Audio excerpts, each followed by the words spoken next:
I feel like when it comes to roguelites and roguelikes, you can find so many choices to enjoy within these genres. So for me, many of these do offer similar gameplay loops, but the different tweaks and such can make them feel more than just another one. And in fairness, for titles within these genres that still manage to feel like another one, as long as it's another fun one, well, for me, that's all I really need. Mainly because I just want some fun. Something to get lost into, something to grind for, something to get better at. Whether that is through leveling up stuff in the actual game or improving my skills through my own fighting. With my initial time with Reignbreaker, it checks many of the expected boxes and I'm having fun with it.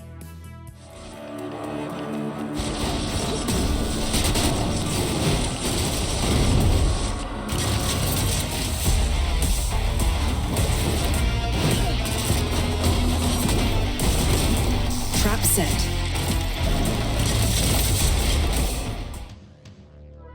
This title deserves good praise right from the start because instead of some long-winded tutorial or even a cutscene, the game just drops the player right in, quite literally. I hit start and it was almost like an arcade game. Throw in the quarter, hit start and go, especially for something like this where you want to see what the gameplay loop is. What will your upgrades be? What will you be earning? How can things be different depending on your choices? Stuff like that. The quicker we can get to the action and that loop, the better, especially for games like this. Reignbreaker does this aspect very well. You go and you're playing. The action is fun, a mix of using your melee attacks, different skills, both other melee, and close range with a mixture of range too. Some even pop up some turrets as well, and that's just the start of the options. As you fight enemies and complete combat arenas, you are earning a currency for the round or instance, along with rewards to bank when you die when you are back at your base. Those you can use to improve your stats a little bit at a time. As you complete and conquer the arenas, you will get a choice on what upgrade you want for that run. Again, hits the right boxes, action is fun, presentation is solid, with a good soundtrack too.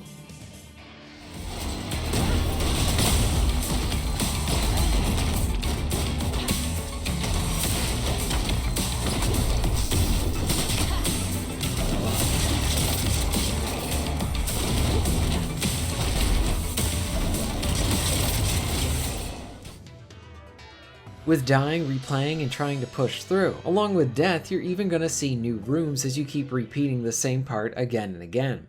Even if you're on the lower end of the skill level for this type of stuff, which is good because that's where I pretty much rest, and I like seeing the variation along with stuff to grind for and learn.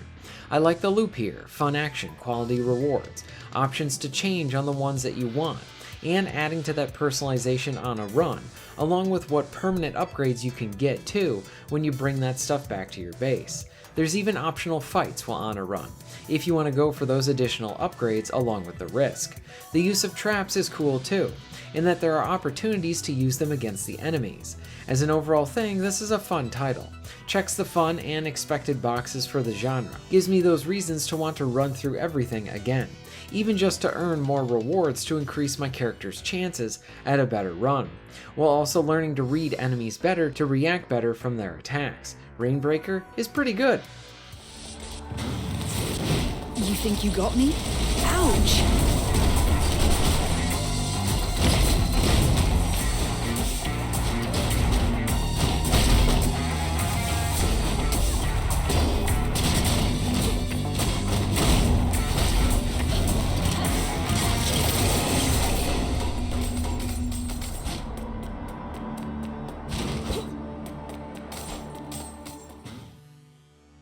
The more I played as I dived a bit deeper, I was finding myself enjoying the game and its loop even more. I've only played it for a bit and I haven't even been able to beat the boss yet because of either luck of the draw or my lack of skill. But I do find myself getting better than even preferring other options over others too. I really enjoyed earning more upgrades, especially for the javelin. One that I grew attached to was being able to pop a sticky mine on someone who gets hit by the javelin. I found that this allows you to really further the combos you can do, even in the early stages. Once I got a better groove going, I would throw my javelin, the delayed sticky would be primed, then throw down that turret slam-like move and then wail away at the enemy. Some of the other upgrades I liked was how you were essentially trading some more power along with having something additional that could help you. So for example, you might not do as much regular physical damage, but as you hit an enemy more, you can cause more bleed damage. So for this, it kind of knocked down my attack power for about a third.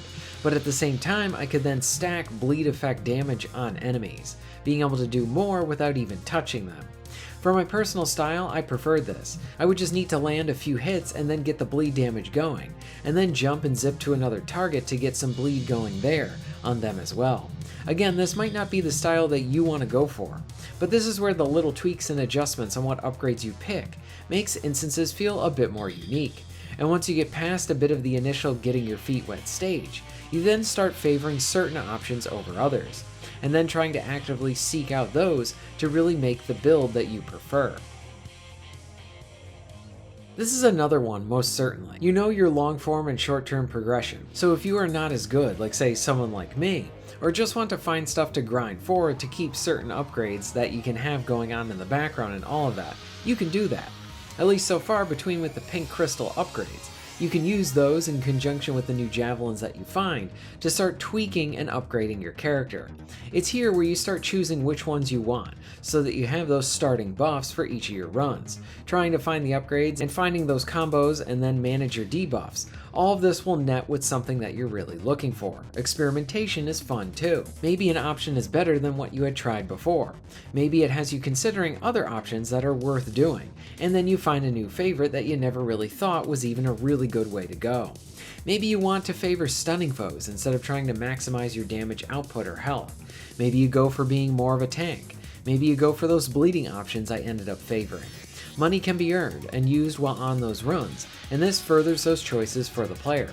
I think in all of that sense and ways, the game does a good job of having an inviting presentation, really enjoyable musical score too. It's like medieval rockish kind of mashing that really works well together. And then of course the action on its face value, without the upgrading. If that wasn't good, then the game really wouldn't be that fun to play. But it is, I'm just not that good at it.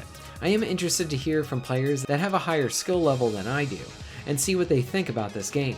For me, it lands in the category that I talked about at the start. We here have another one, another fun one in those situations. I think that nets us a win. We don't need everything to be groundbreaking, maybe just enjoyable to enjoy for a few hours or so. I might even report back on this title for another video. Let me know if you'd like to see that or are interested in it. What are your thoughts on all of this? Do you like this genre? What do you specifically look for within it? Have you heard of or played Reignbreaker?